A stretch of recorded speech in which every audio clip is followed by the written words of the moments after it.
It's the real estate show. We've come to sell DR. Am I still on?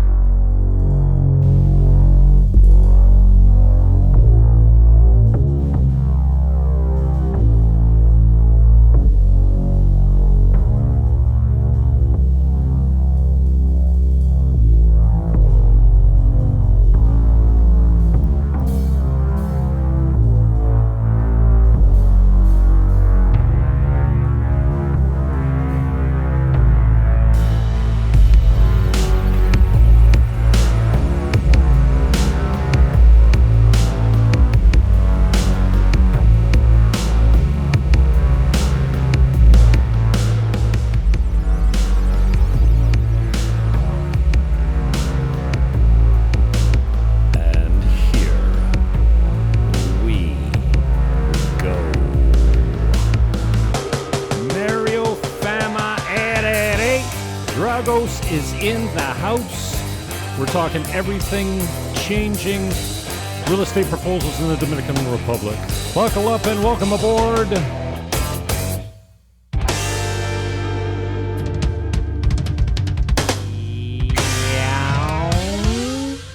And I think I already just made my own thumbnail. Oh, no. Okay, get this one down first, Jimmy. No, don't panic. It's all good. Okay, stop that song so the next one doesn't come in, which is an epic song. You've heard it before from my channels.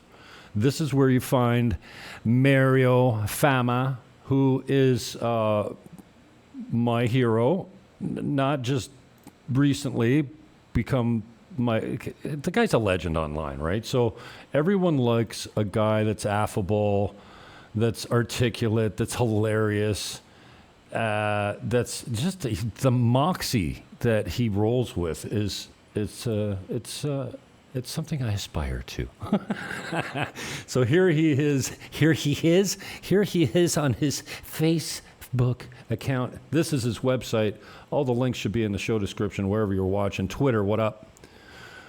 TikTok, I haven't figured you out, but this is where you find Mario Fama RD, which is Spanish for RD, which is how you say Dominican Republic in Spanish, República Dominicana.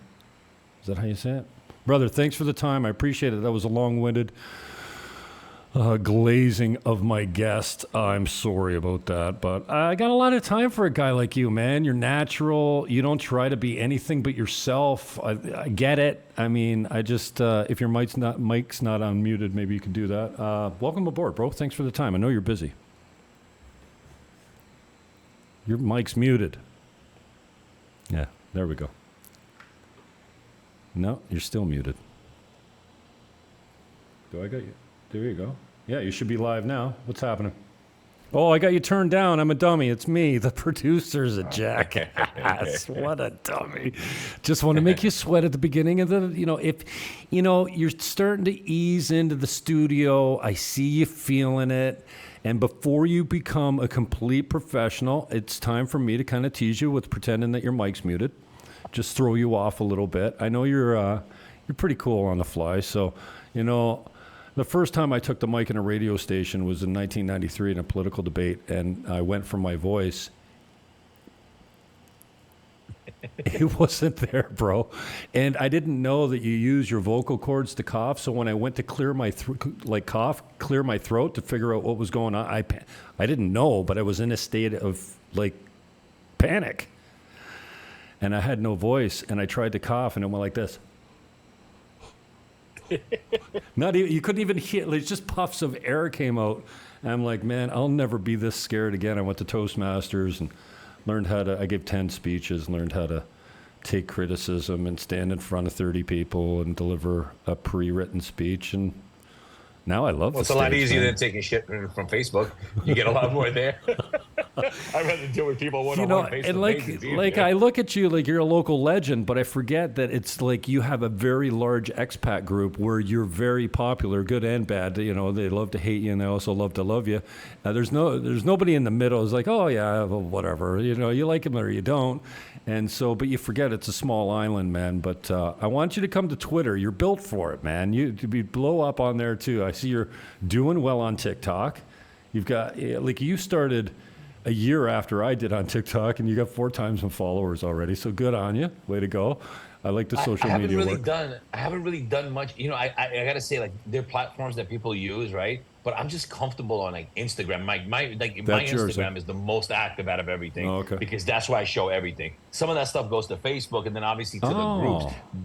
But like, if you see my Instagram, I have a million and one things. I document everything there because that Oh. was even before I was like, while I was doing things in the expat groups, I was always doing things on Instagram. It's just Ah. my Didn't know favorite that. platform, right? Like, you have platforms that you really like. Yeah. So between the stories, the reels, the posts, and everything, Okay. because like not everything is to put up all the time permanently. So I put all these funny reels of things that happen and stuff like that. So that's really probably our most active because, excuse me, because of how it works, right? Okay. Like, it's got the reel. The reel might be up for 24 hours, then it's not worth seeing it afterwards. Hmm. Some stuff I'll add to my stuff later on. So that's where I'm most active, and I've actually been pushing that a little bit more in the expat groups. Because at one point I was only doing the expat groups for expat stuff, and then I had my regular life on Instagram. So I've kind of been meshing my Dominican life and my expat life on both, and more people have started following me on Instagram because that's really where you see Cool. me all the time. Because Okay. also, like, remember, the groups, they're not, I have one group I manage, but they're not all mine, so I can't even put half the stuff I put on Instagram. On Instagram, I can have 10 things that happen to me in an hour and I can put them up, and it's okay because it's my Instagram. People can see all this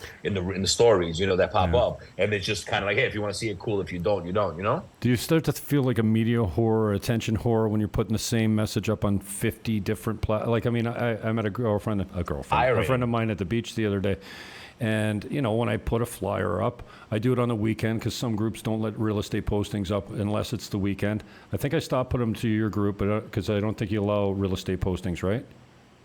We do on the weekends, so Oh, okay. that's why So if you maybe ever that. notice it, even all the other groups, if you ever notice, all my real estate posts are only on the weekends. Yeah, Even right. for my own company and even for the law firm, during the week I just do regular, like, hey, look at this accident. Hey, I went here. Hey, this is what happened to me here. Oh. I just tell stories during the week. Yeah, yeah. So, anyways, I saw a friend of mine at the beach the other day. She says, I saw all your shares because she's probably in a bunch of groups. But if you're not in the Casa Linda group, or if you're not, like, I hit them, I'm in all of them and I hit them all. I'm not active in them all, but your group is the most active of all of them. And man, I go there just for the content, like the comments especially. And then you always come up first because you're one of my friends. So every time you comment, you're at the top of the comment list. And I mean, I don't want to glaze you too much, but it's you always have such great information and takes on things because you've lived it. How long you been here now? So I've been here for 20 years Okay. coming here, and I've lived here since 2017, Oh, okay. but like January 2017, but I also grew up with Dominicans in New York. So the thing is, like, I didn't discover it here. I've been around the stuff since I was 15 years old in New York. This was just coming to where the people I hung out with, you know what I mean? So it's not like, to me, this is just like, it's an extension of how I grew up.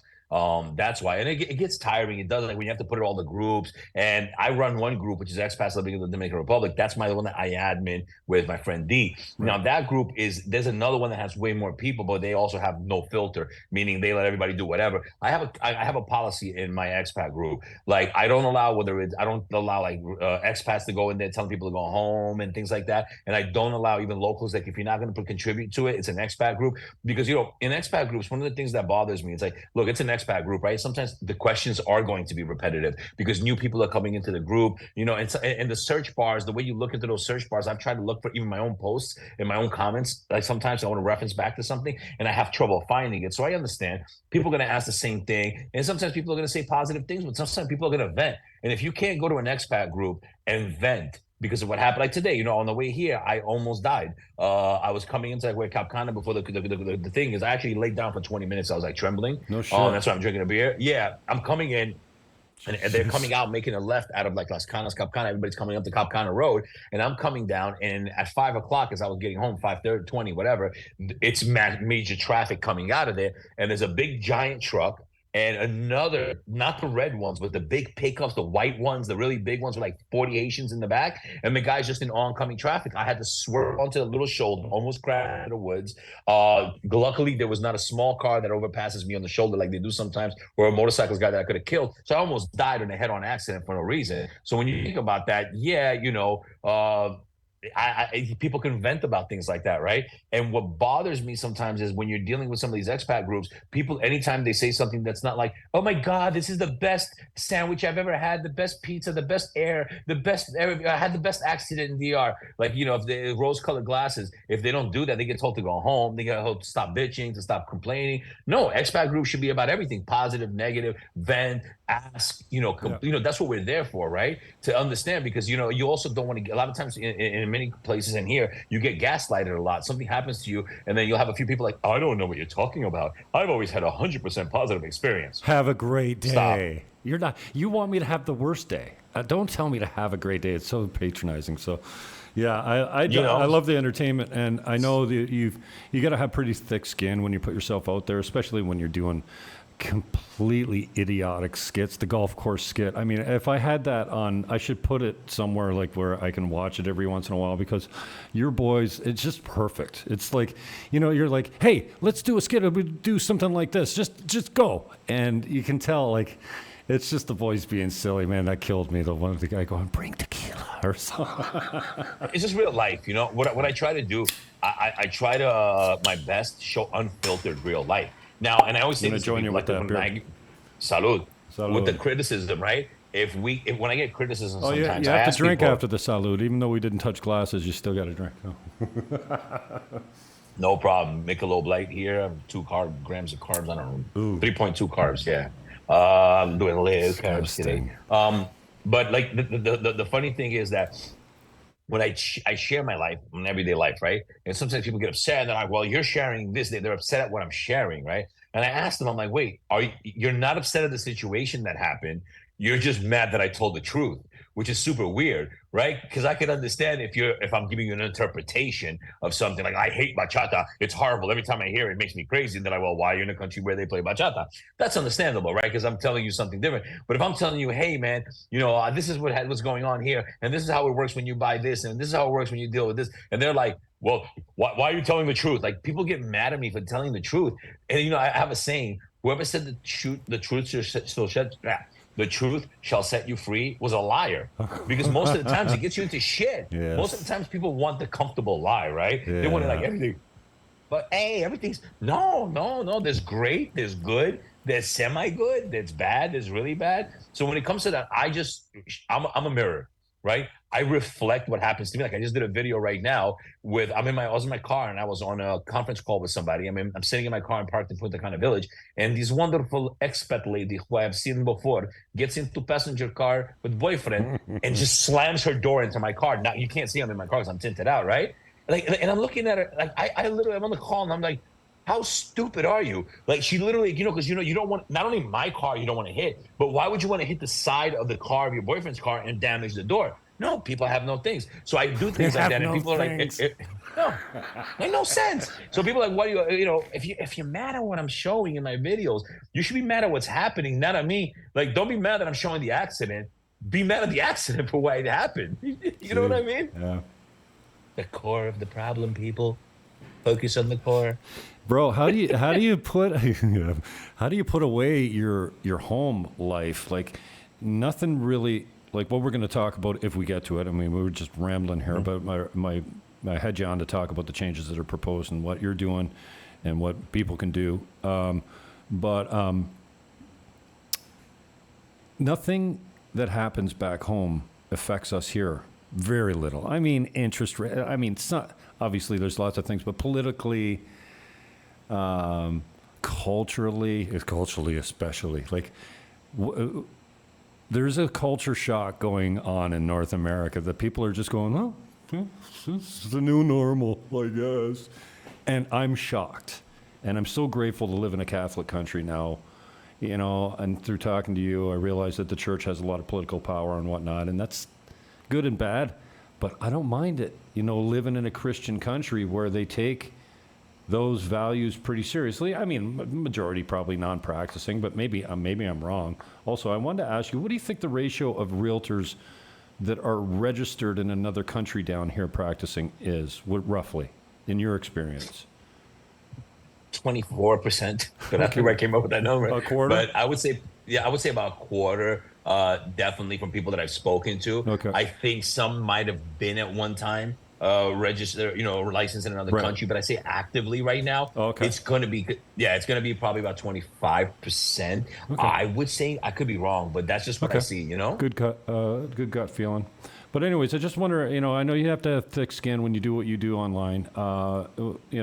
Same thing with me in broadcasting. I don't get into politics much. This is the only foray into Dominican politics. The closest thing I've come is this. But, I'm wondering if you have any advice for a guy like me that's addicted to Twitter rage and addicted to the political, cultural landscape of my home, North America. I consider United States my home too, not even because I didn't live there, but I've got lots of friends and family there. So living here, the United States is almost as much as my home as Canada is, right? So I just wonder, maybe you don't suffer the same addiction I do, but like, if it doesn't affect my life here, I don't care if the world's flat. How does it affect my life? It doesn't. And especially right here. I see all these expats. Maybe once I figure it out, I'll run a course in it, because I see so many of these expats that think they've come down here to be happy, and they just bring their misery with them. They take it out on the locals when they don't get their order right at the restaurant or something, man. I just wonder if you had to find a way to turn out the events at home, or are you still just Well, I'll explain to you a couple of things. What's going on at home? Obviously I moved my residency from New York to Florida because I just gave up on New York City. It's a shithole. Sorry. I grew up there, whatever. It's a shithole. I don't agree with a lot of stuff I don't agree with the state of where the U.S. is today. And at the end of the day, I am a U.S. citizen. And whether I like it or not, I was born in Romania. A Panamanian resident, but what I will always be considered is a gringo, an American, right? And I think I've become more American being abroad. Living abroad actually brought me closer to my roots of being an American, because that's what I am. Romanians wouldn't consider me Romanian, even though I was born there, because I wasn't raised there. So I don't know their plight. I don't know, I'm not like the Dominicans that lived the entire time in the United States, and all of a sudden they're like, I am Dominican. I was my roots. Yeah, and what? I got my roots are deeper here than yours. Stop it. Just because you come see your grandfather once a year, no. You know what I mean? So it's the same thing I applied to myself. Like, I'm Romanian, but I can't really speak on them because I don't go really there. I don't know what I can't. Right? What am I? I'm 100% American. Beer, bacon, bullets, baby. That's just what I am, and I'm not happy with the state of the United States. So I think I've gotten more into it now, seeing how us expats are treated, how we don't have any representation when we go abroad. All these things have really, people like to say that Americans are this, Americans are that. But when I go abroad, I see that 10 times, whatever the bad things you want to say about North Americans, I see it 10 times worse in Latin America in general, and not just here. Now, as far as my, if you're addicted to politics and stuff like that, well, because I speak fluent Spanish, I follow politics in this country. Like, I can tell you things better than most Dominicans can. Really? Yes, I follow everything. I'm addicted to because it affects us in many different ways, like the licensing right now. Right. Had I not been involved in all this, I wouldn't know what's going on. I also follow I'm a Panamanian resident. I'm working on opening up an office there. I plan on being a lot in Panama as well, as a second base. And I follow Panamanian politics, which are very interesting as well. There are a lot of things that I actually like that are going on in Panama, like political wise right now. The mayor of Panama, I'm super excited. Young guy, tons of great energy. I mean, he's like I can see that he has this inspiration from Bukele, from El Salvador. So seeing that is dynamic, seeing where the presidency is going with in comparison to the last presidency that was there. I follow politics in Medellin, especially, and Colombia, because my friend's there. I'm going to be going there a lot. I go there a lot. So I follow Latin American politics in 3 different countries right now. So besides seeing what's going on there, I know who's running for mayor. I know the mayor of Medellin is, running a triathlon in Cartagena this weekend, and I follow everything. I know what policy they're trying to pass. I know which things they're doing. I know that in Panama, the president put a lockdown on 2 of the cities that have crime there, because Panama City is pretty safe, but they have issues in some barrios, and they did a toque de queda. I follow all this stuff, so I get enough of everything. I like the stuff myself, Cool. Let's hit it then. What's going on? Let's just give a brief 101. I'll sum it up by saying the Dominican government is finally dipping their toe in the pool, or rumored to be. I guess it's not so much a rumor. You've got the documents that they're looking to, for the first time, organize real estate agents with some sort of regulation or certification and require qualification. And what they've come out with would really, well, it would eliminate the expats completely from the equation. And so, having said that, what have you done so far, and what are you planning to do next? Okay, so first I'll explain to you what's going on so you know where I'm going with this, right? Because I'm in that circle of people, and what triggered it again, I've known this for a while. A couple, like 2 months ago, the president that I put the video up, Bogart, I ran into him at a launch party in Santo Domingo, and we spoke in detail about this. And at the end of the conversation, I pretty much realized that nobody's really focused on expats, right? They're doing what they have to do. Now, it's not the Dominican government that's really spearheading this. This is lobbying. This is AEI, the association. He's the president, and some of the owners of the big firms in this country. And most expats, if you're in Sosua, Cabarete, Las Terrenas, you don't know these companies because they're selling these like brand new projects that you might not know. They're the Dominican companies out of Santiago. They're all based out of Santo Domingo, and then they have branches in Santiago and usually Punta Cana, right? So, excuse me, these guys, they're lobbying for licensing. Now, any person who's a professional like me, those of us that are legally working here, and I'll explain what that means, we all want licensing. What I personally don't want, and what we don't want, is we don't want it to be discriminatory towards expats. And what's going on is they basically took the Panamanian law and they took out one covet. I don't know how to say it right. They took out this one thing in the Panamanian law where if you're not a 5-year resident or a citizen, you are allowed to be like a promotora. You get a salary. So I can own the company, which is how I'm opening up my company there, and legally under a Panamanian. And it has a certain thing. They took that out here conveniently, right? But we also can't compare the Dominican Republic, who goes out around the world saying invest, invest, invest, invest to everyone, with any other country. I'm just saying they took the law from there because I know the Panamanian law, and they took out that one little thing that would have helped out the expats. Now, I see it as a private lobby trying to remove expats from the real estate industry. People like me, people like you, we're done if this happens, right? Now, they're saying to their defense, and this all started in a private group where I'm mostly Dominican brokers and a few expat brokers. And I'll get back to it. Like, expats a lot of times are your worst enemy, and I'll explain to you why. But basically, these guys are like, well, if you want to do real estate in this country, you should be a legal resident. But the law allows you to open up an SRL, to register as a real estate company, to pay taxes, to pay an accountant monthly, to file, because taxes are filed monthly, end of year, and then anticipo, after your first year, you have to pay anticipated taxes, right? So we're legally working legally. I'm not the guy that just says, hey, man, give me something cash under the table if I sell your property. I'm working legally. I can go anytime. A lot of projects, when I want to capture a project, they ask me to go to Impuestos Internos. I have to show them a document that I can print out that same day from the government that shows them up to date with my taxes and everything. So this is all legal. Now, these guys, I got into an argument with them in private, and what really got my blood boiling, something always has to spark you, right? And my spark was, I said to them, I'm like, I'm 30 years licensed in New York City. I think I understand how this, blah, blah, blah. And they say, your 30 years in the United States means nothing. And my response is like, well, yeah, but your 0 years license here means everything. I think you need to take it down a little bit. I don't care who you are, what you are here. Don't disrespect me like that. Instead of coming to expats who have been licensed on our license and ask for advice, they took a law from another Latin American country.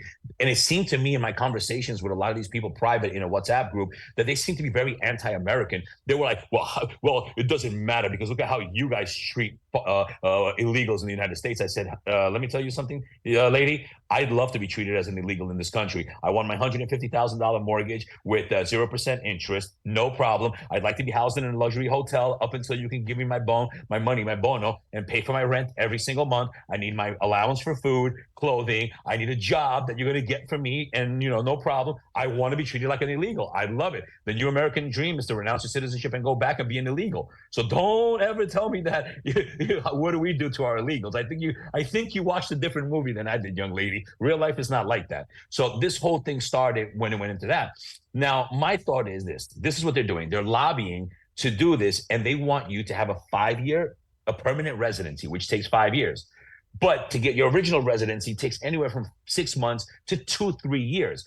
in this country, as my partner who's an attorney said to me in the conversation, he said, Mario, in Dominican Republic, 2 + 2 doesn't always equal 4. There are people who forget about the old, let's remove these old timers in the groups that are like, blah, blah, blah, I got my residency. You got it 10, 20 years ago when it was easy. The way things work now, you're either going to get your residency in 5 to 10 months, or you're going to get it in 5 to 10 years. There's like no in between. You see it a lot of times, and I'm starting to save comments from groups in WhatsApp where people are like, hey, man, my thing expired. Now I got to go back to my country, pay money again. I'm in that same boat. I'm a refugee. I got 2 visas and 2 passports. They made me get one piece of paper. I spent $7,000 in over 2 years waiting time after I was already approved for a visa, after I paid for everything here. And at the last minute, they're like, where's this document? I'm like, why did you give me a visa? Why'd you make me go to 2 countries and do all of this? And now you're asking for a document I don't even have that took me 3 years actually to get. You know what I mean? So I was on hold for 3 years, and I don't want to spend the money again. Honestly, me personally, I'm going to be in Panama. I'm going to be traveling. I got my legal business here. I don't want it. I'm not, unless somebody wants to donate a couple $1,000s and help pay for my flights to go and retranslate, re-get all this stuff because it expired. No. So what happens is they basically want to do that, but there's also the way they wrote it is that they want you to live here for 5 years physically, which means you have a lease under your name, phone under your name, and all of this. Why? Because there is a way, if your attorney is smart enough in this country, where let's say you had a company in Canada or United States and it has 5 years or more, you open up a corporation here, you link it with that, and automatically within that, with that first residency you get, let's say it takes a year, now you qualify for the permanent residency right from the beginning with that.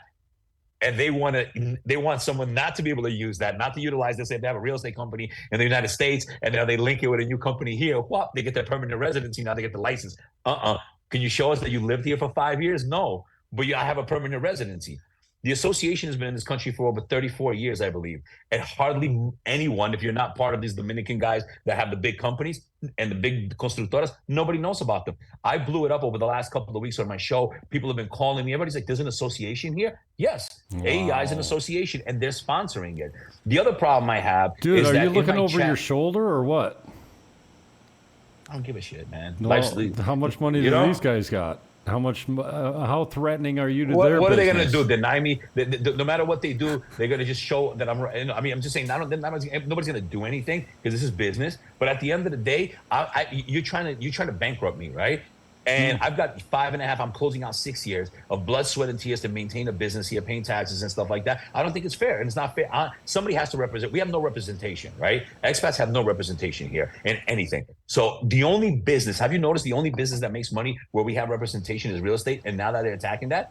If you guys really care so much about legality, okay, I'm with you. Kill the overstay program. Kill the overstay program. Why is the Dominican Republic the only country that has an overstay program? Overstay in Panama, you have to pay thousands of dollars to leave and you can't come back for 3 years or something like that. Sure. Why do you have that? Oh, because the real estate market will crash if you do that. So everything is fine in the immigration world, except now in the only industry that makes money and where expats have because other expats want to deal with us. Dominicans that are Americanized want to deal with us. So what they want to do, it's a hostile market takeover. And I saw that and I spoke up. I can't sit there and take it in the butt and pretend that that I don't see what's going on. We're not even welcome in your association. I have 30 years license. Other people have 5, 10, 15 years license in Canada, and we can't sit down at the table with you. And then some company here who's like, we need licensing, and doesn't even co-broke their listings, has the right to talk about ethics. If you don't have the first step, the first pillar of ethics, which is co-broking your database and splitting 50-50 with everybody else, you cannot sit at the table with me and talk to ethics. Ethics, please go work on ethics for 2 years, then come back and sit at the table with me. Because it's not fair. It's not right. It's like the prisoners wanting to tell us how to run the prison. I think, that's not the right way to do it. And, what are they going to do? What I want to do with my attorney, I want to file an injunction. I've raised up enough over the last couple of weeks with people. And we're going to say, look, if you have an SRL, especially now, there has to be a grandfather clause. You cannot sit there and bankrupt people, families that have been invested, because there's no difference in it for me. Investing in an SRL, paying taxes, being registered, then saying, I bought a property. Now you say the property is not mine anymore. I have to put a Dominican person on the title.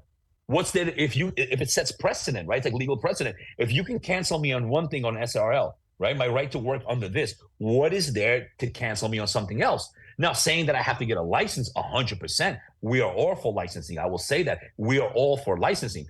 But they exclude me after 5-6 years, and it says it in the thing, you have 6 months to get a permanent residency that takes about 6 years. So they give you 6 months to do something that you have 6 years to get.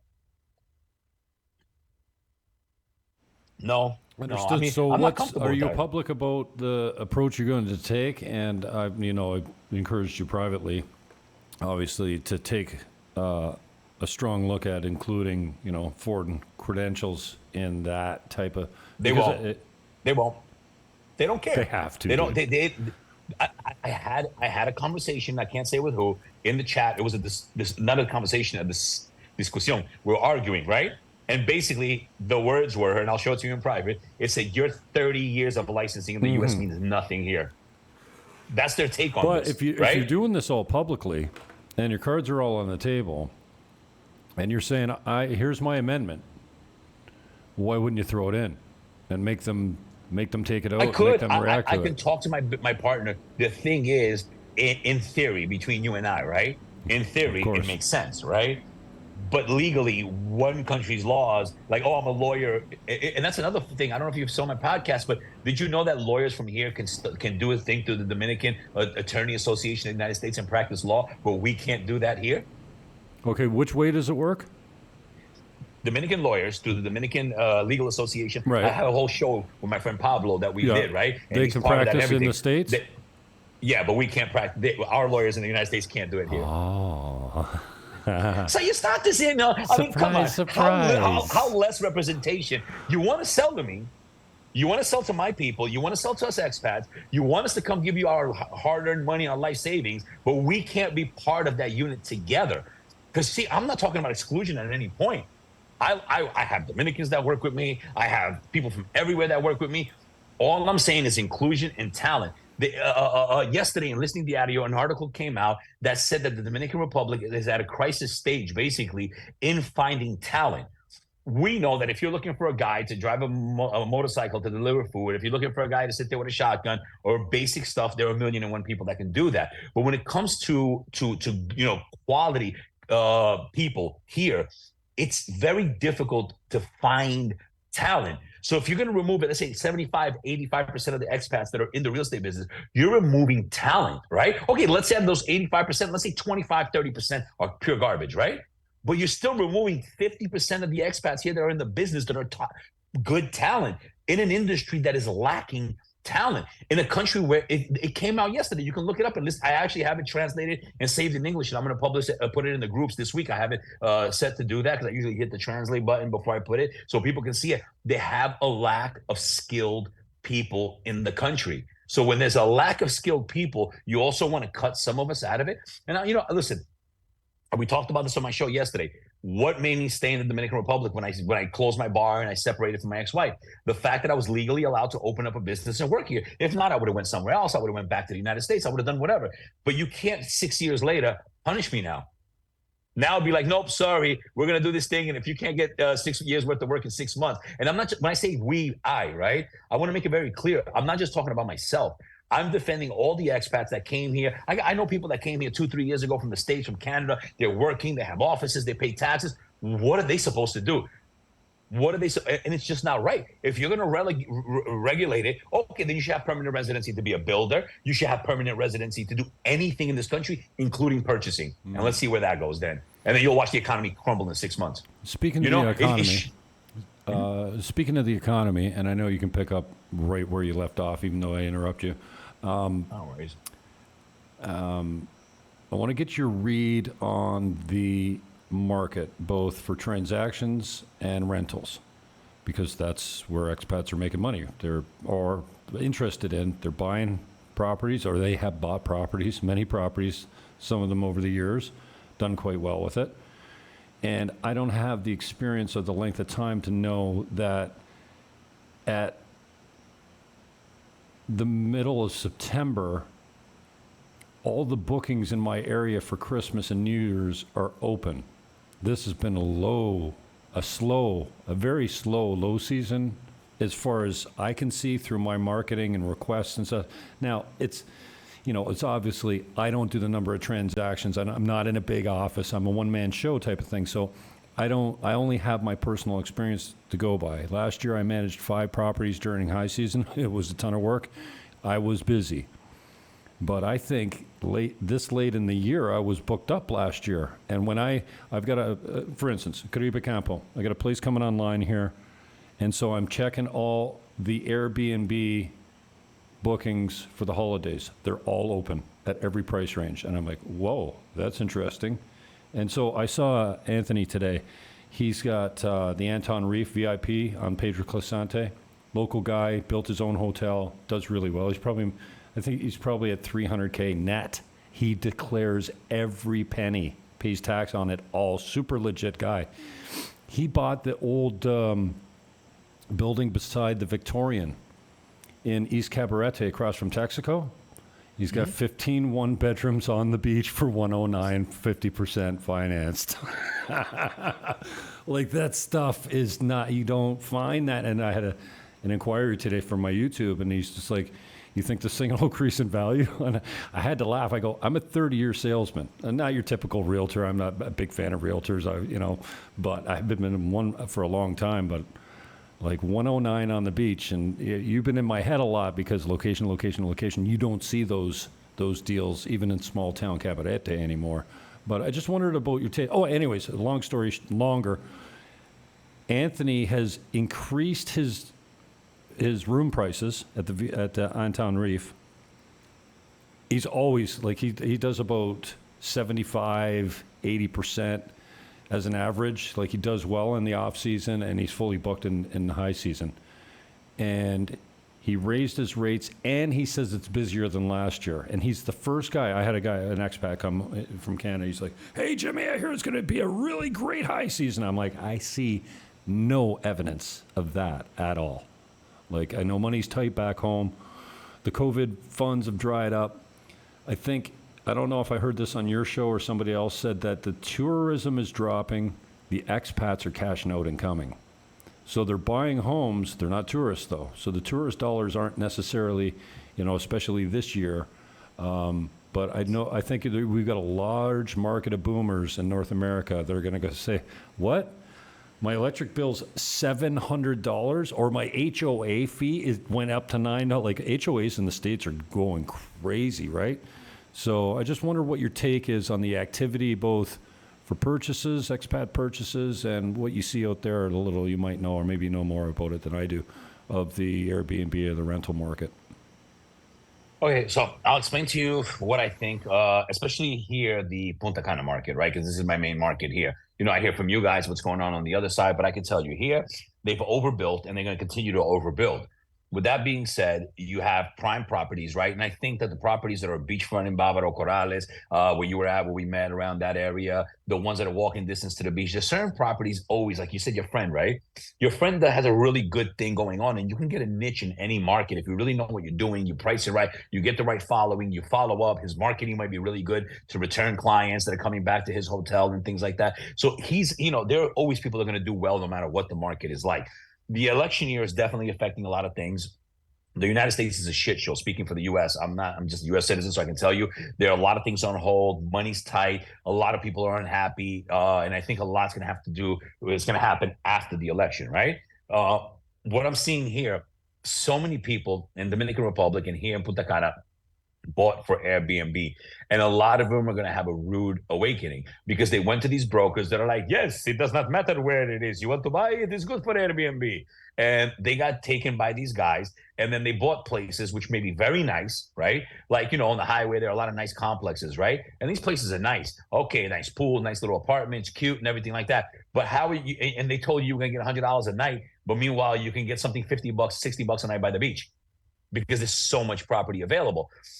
So far, it's really slow right now, too. I'll tell you, Punta Cana is slow. There are not a lot of people out. I don't go much to Corrales, Cortecito, but that's just a small part of it. The rest of the area is slow. What we're seeing, the traffic that I complain about and all that, that's a lot of people that live here, work here, trucks, workers, and things like that, because they are still building. And people are still buying because a lot of people don't realize, a lot of people bought not necessarily to live in it, but to either Airbnb and flip it, sell it for more. The ones that bought during pandemic obviously are making money because, if you bought a one bedroom for 80,000, even at 100,000 right now, you're making a profit, right? So that's not here nor there.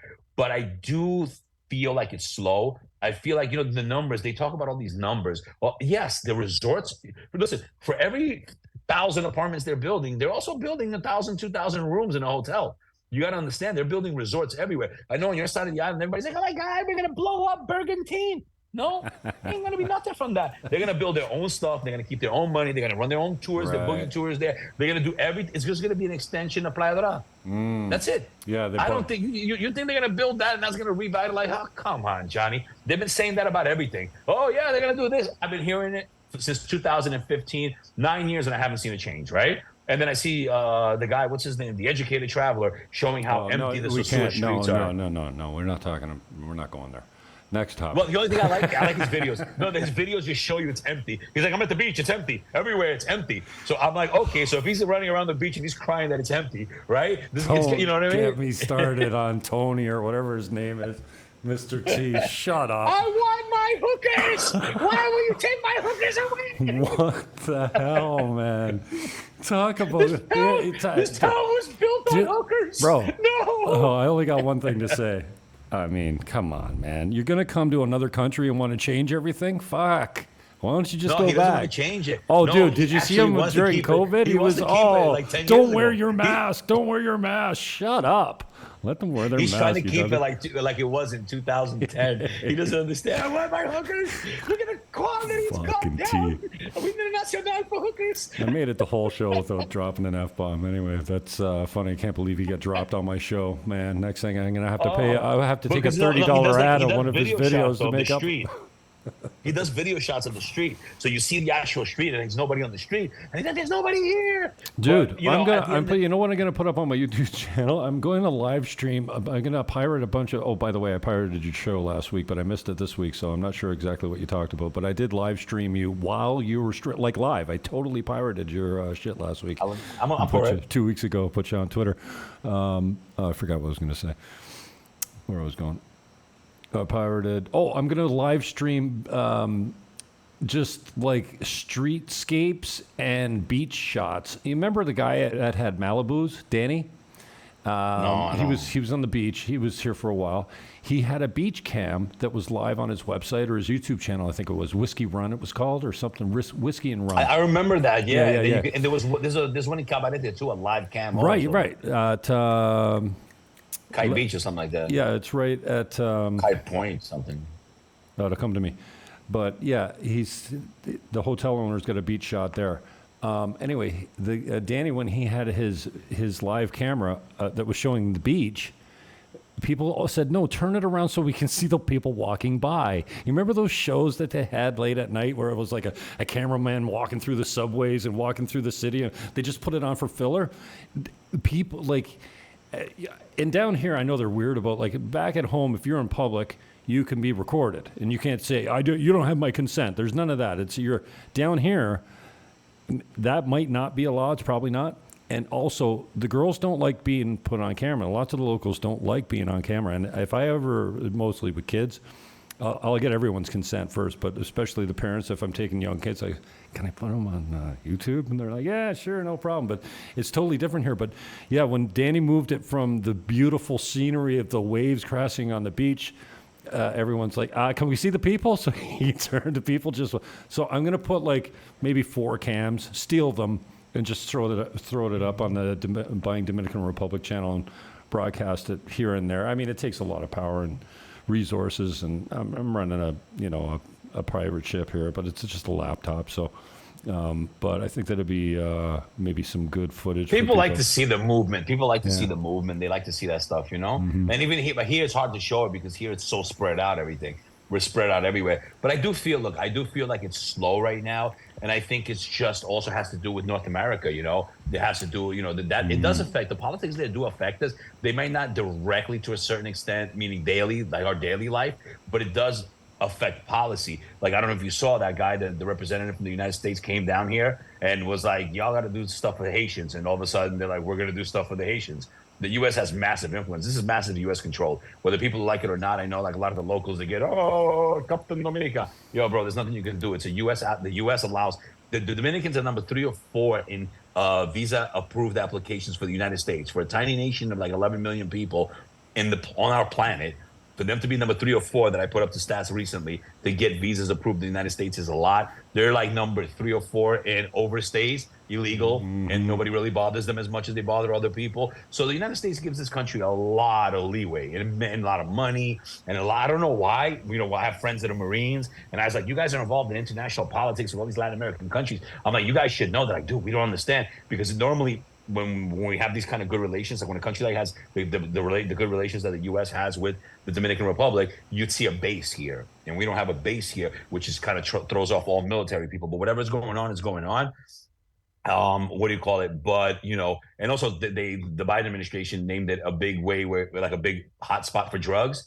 And everybody was like, why is he saying that? And then Puerto Plata today is all under DEA control. You saw that? The DEA raided the whole Puerto Plata, helicopters. I didn't know. Oh, yeah. What? I have friends there. They call me up. We got choppers everywhere. The whole city's on lockdown. There are cops everywhere, whatever. Yeah. Look at the news when you get off with me here. No. Yeah, they had a whole joint DEA, the DEA, the feds, and what do you call it? The Dominican police did a giant ring bust I said, shit, the economy for Puerto Plata is down for the next 2 to 3 years now. Drug dealers spend money. People don't realize that's what kept during COVID. That's what kept the economy alive. What? Say that again.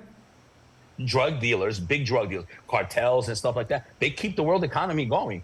I don't approve it. Don't take it, out of context. When people are watching this, say, hey, I'm not saying, start a cartel, but I'm just saying that it's well known that drug money, right? Because there's a trillion, gazillion, what I got to be $2 billion being spread out to everybody involved in these things, and they generate so much money that they actually keep the economy alive during hard times. Talk about keeping your money local. There's nothing like keeping your money local. But you know what? And I'm glad you brought that point up, right?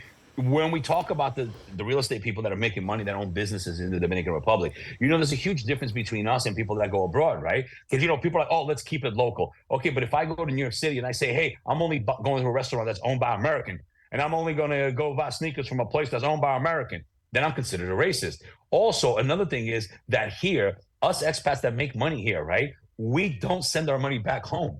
We keep it here. This country just got like $7 billion in remesas or whatever, and I don't know what quarter, whatever. I look at all these numbers, right? We don't. We take the money that we make here and we pump it back into the economy, whether it's to the people that work with us to buy cars, food, clothes, spending it out and everything like that. You know what I mean? So at the end of the day, when I see legislation that treats us like we're dogs, when we pump all of our money back into the economy after investing here, I'm not okay with that. You know what I mean? And I had to think about that. It's like, like you say, watch over, are you watching over your shoulder? I don't know. Maybe I should, maybe I shouldn't. But at the end of the day, I'm East European and I'm from New York City. And there's 2 things I can't do. One is shut and the other one up, because if I see something and I feel like it's wrong, it's a personal attack on my people. Who are my people? The expats. Even though I argue with a lot of them or whatever, but it doesn't matter. I've traveled through Latin America and I've realized that, being from New York City, and I said this on my show, when I'm from New York City where everybody has representation. You have lawyers, judges, cops, politicians from your home country, or at least from those roots, right? We have nothing. And not just here.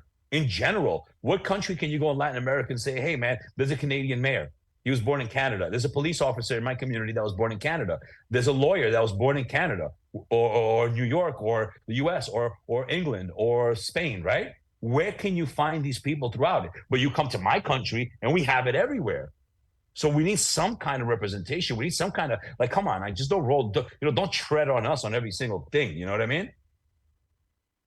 That's racist. Just for AI, I'm going to say when it's a split screen and this voice is speaking, I am Jim Fannin, the host of Buying Dominican Republic. And when it's full screen and when the other voice comes on, that's Mario Fama RD.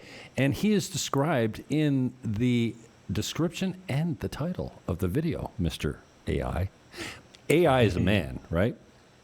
Yep. AI is, I went yesterday to the way. They invited me to a conference and I got to learn a little bit about AI and how it works and how it's going to affect the real estate market and everything. So it's pretty interesting. It's the future, whether people like it or not. I love you, man. I think we're coming up on an hour already. 48 minutes. Oh, okay. So usually an hour flies by, and I've always felt like, it must be an hour already because I'm getting kind of bored with you. So anyway, brother, I don't want to keep you too much longer. What do you need to say to wrap up? Is there anything that we can do? And please, invent a possibility that might not have existed before we had this conversation as far as what would be included in a formal suggested amendment. And Very easy. yeah, I mean, like expat credentials, like foreign. If you're a realtor, Foreign credentials would be great. Yeah. Foreign credentials would be great because they passed a law where Dominicans with a driver's license from here can go to New York City and go get their driver's license right away without residency. And we can't do that here as of now. So that would be great. But the other option, just like every other business, is you open up an SRL, you get registered, you pay your accountants, you do what you have to do, and you pay your taxes. Because the SRL, in essence, is like, you know how in the United States, like a corp or an S corp, sub S, whatever. It's an entity, right? It's an entity itself. So I myself, doesn't matter if I'm Chinese, French, whatever, I open up an SRL, that's a Dominican entity. My Dominican entity here in the Dominican Republic has credit. My car is under the company. Everything here is under the company's name. Are you right? Everything is under the company's name. So what happens is that you should be able to open up an SRL and you should be able to have your license as the SRL, and you promoting the SRL is a way for you to do business. And anybody that wants to work under you, if they don't qualify with the residency or whatever, and allow said people, if they do, because I know a lot of people want to join the association. I am not against that, right? I think it's great to have an association for those that want to be a part of it, but accept us. Don't make it like, yes, you're not a permanent resident here. Don't talk to me. That's super classist, right? That's super. I don't even know what to call it. Something is. No. There's an is somewhere in the world for that, right? Yeah. We need another ist. And I'll tell you another thing. Because people say, well, why don't you just go get your dad? You know why they make residency hard in this country? Number one, I'll explain to you, and I'll be 100% clear because I know people ain't gonna like it, but I'm gonna tell it like it is. Number one, they have the issue with Haiti here, so they've made all these things. You gotta go back to your country. You gotta find this affidavit. You gotta do that. Now, mind you, I've done the residency process in another Latin American country, so I'm giving you examples. I'm not just pulling stuff out of my hair, right? Because I don't have any. So I'm giving you the explanation when it comes to that. Now, they invented all this to make it very difficult for Haitians to become residents and citizens here. That's number one. Number two, the overstay program is created because it generates money, right? People paying every time they leave, snowbirds and all of that. But you know what? There's another thing that happens. I'll give you an example. If you own an SR, if you are not a resident in this country and you don't have a cedula, right? When you do you take out the 18% of the taxes from the commission, right? But as an expat, there's a 27% retention. As a local, there's a 10% retention. So who don't have cedulas also pay more taxes. They also cannot get the credit cards under their names. They can't get the deals, the low percentage rates. They can't get the 0% financing for 12 months from the store. They have to pay for all of that stuff. They have to pay everything in cash. So there's a money factor. There's an equivalent money factor and taxation factor to you not being able to get. You understand what I mean? It's in everyone's best interest that you as an expat does not get residency, financially wise, especially if you're doing business here. Interesting. People didn't know that. Interessante. But now you know, and knowing is half the battle. G.I. Joe. Well, I need more Espanol for gringos. Ñame. Today's Spanish word of the day is called ñame. Ñame. Spell it. Ñame. The N with the accent mark on top, A-M-E, like name, but with the gives you the accent mark. Ñame. So that translated in English is yam. You know the yam? Okay. The vegetable? Uh-huh. But when you call somebody a ñame, that means you're so stupid. You're like a freaking vegetable. It's like a broccoli head. Like you have nothing in here. You're like a potato. It's because a yam's a form of potato. Imagine calling somebody you're a potato head. So you call them a ñame. Like you're a ñame. You don't think there's nothing in here, eh? Once in a while, I break out my Italian "Kikatsu fai," and every Dominican knows what the fuck I'm talking about. Well, there's like a billion. I think there are more Italians living in Latin America than there are in Italy. Have you seen Italy lately? No wonder. Dude, I'm so grateful. You know what? I think it's taken me, I'm coming up on 3 years. I think it's taken me this long to figure out that I was actually happy, I was actually very unhappy back home. And I don't suffer, clinical depression. I have my days. I'm a little moody sometimes, but no, basically, I'm an extrovert. I love how you put it when we met the other day. I'm a hermit. Would you say a hermit? Introvert, extrovert. No, a hermit. You said a hermit extrovert. I'm like, oh Yeah, yeah, like a that's Humber me. bird. You can't get me out of the house, but when I get out of the house, I'm in the life of the party. Maybe not it, but The weather plays. Listen, I got to tell you, the weather, right? As someone who I come from the so Northeast, easy to take for not as granted cold. too. You take it for Listen, granted. New York City, growing up, right? New York City, as we call it in our slang, was lit in the summertime, right? When this gets warm, man, New And York City, the good, the September bad, is so depressing. Even though football's coming up, Labor Day weekend comes, and you're just like, oh, here it comes. I know, and I don't love winter, but it was always so depressing. Now Labor Day, it's like, oh, good, football's coming. Like I didn't realize that the environment I lived in, that I grew up in, was naturally making me unhappy. And I think I've said this to you before, but just in case I haven't, I have taken, when I was back at home, I took every opportunity in the summer to be at the beach for coffee in the morning, for the sunset at night, a couple times a day sometimes, watch the sunset,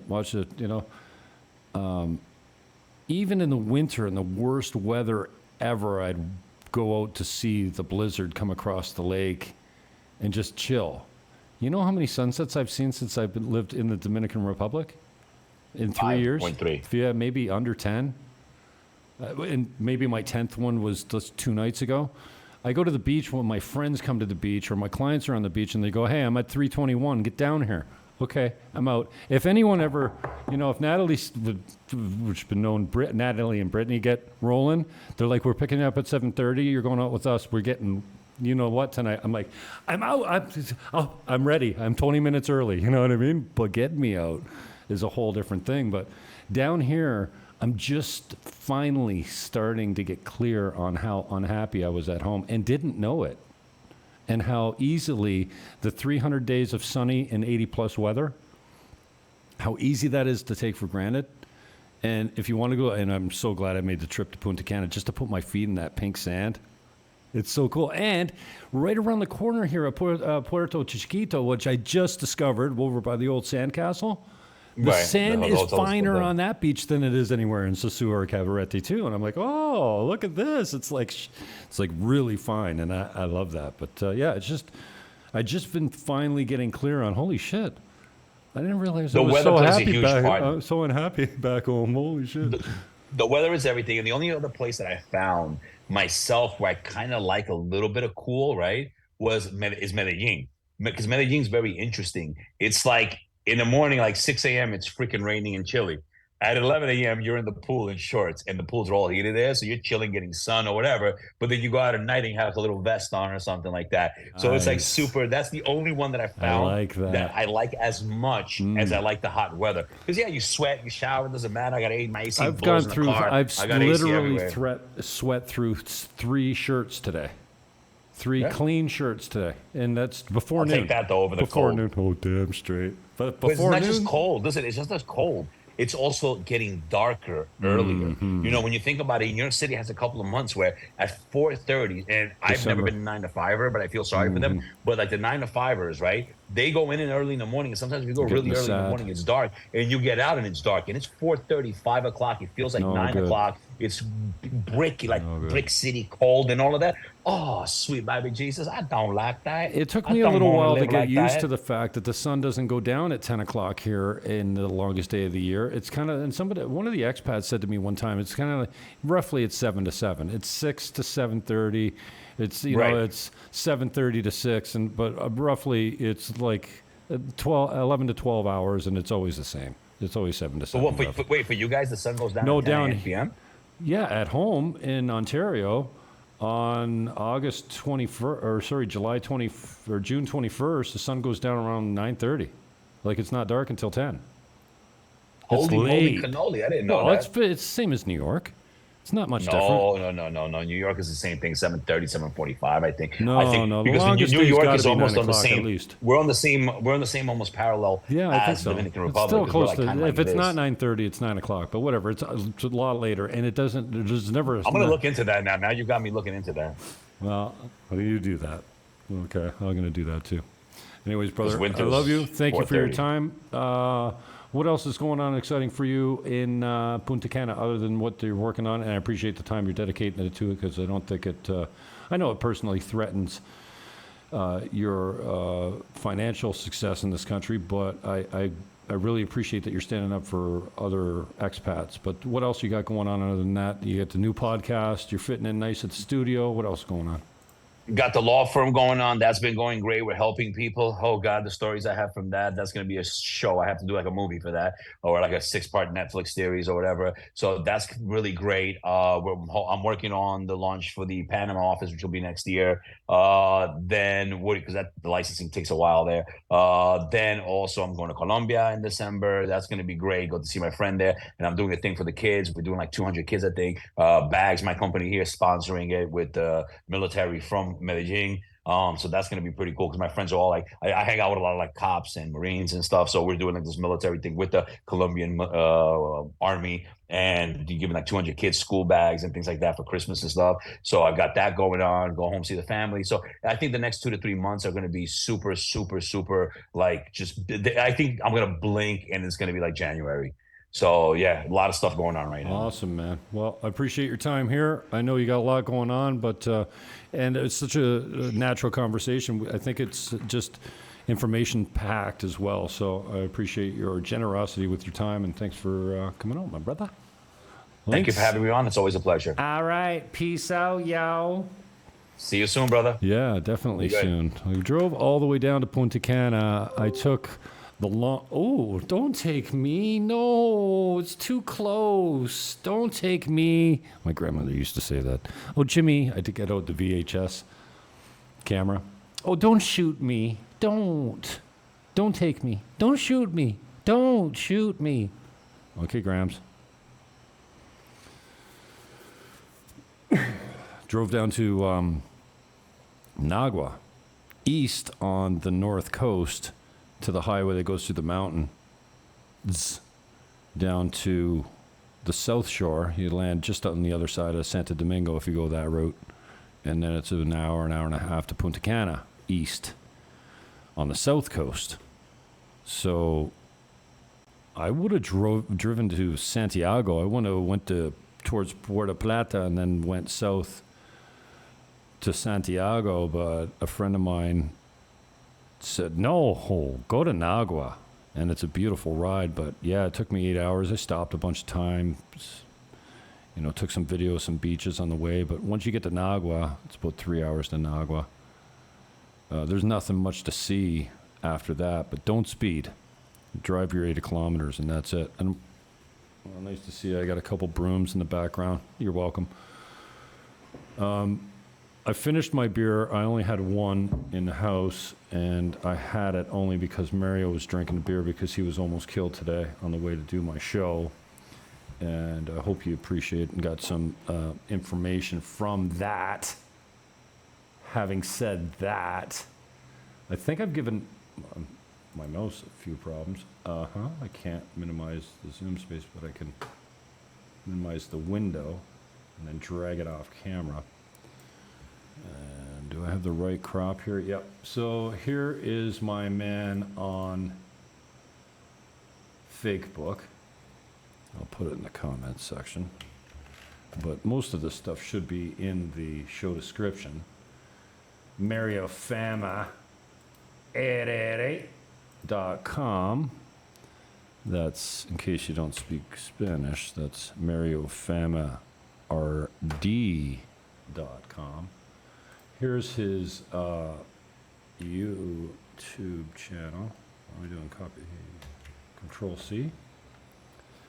Suddenly I forgot. Control V. And then here's his TikTok over here. Oh, that's why I forgot, because it's been more than a day since I did it. Okay, so there we go. There's my boy. Great information. A lot of love for my boy. Got to meet him in person there not too long ago. 3 weeks ago, I drove down to Punta Cana. So, yeah, it took me 8 hours, stopping here and there. I called him when I hit the South Shore. I said, I'm on your coast. He says, well, take it easy.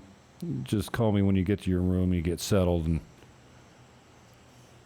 I'll come out and see you. And he did. And because you know what? When I got there, I'm kind of like a hermit extrovert, just like my boy. So we had many drinks, and I did not need help sleeping that night. And he paid for everything. I didn't eat that much, but he had a few snacks, and we were at Ono's in Bavaro, right on Bavaro Beach. I got a room on the beach for, I don't know, $80 or something like that. I don't usually stay on the beach when I go anywhere, but I figured, what the hell, I'm going to Punta Cana. And the sand is pink and fine and beautiful, and the people are just as beautiful as they are anywhere else in the island. So, yeah, it took me as a solo trip. It was a little painful. My tailbone was super, super angry with me. And so is what is the number of the rib on the bottom of your left side that gets bruised from being in a seat in a car for 8 hours, roughly? The thing was chirping at me a lot. So anyways, in case you missed it, AI, this is the image of Jim Fannin now on a full screen for the first time. What's up, Twitter, YouTube, DLive, Kick, Facebook, and LinkedIn. If there is a platform, there's a chance I'm on it. No thanks to Instagram and TikTok, who've made it so complicated to stream on your platform. It's not even worth it, unless I do it live from my phone. So, peace, love, hug your neighbor, and I am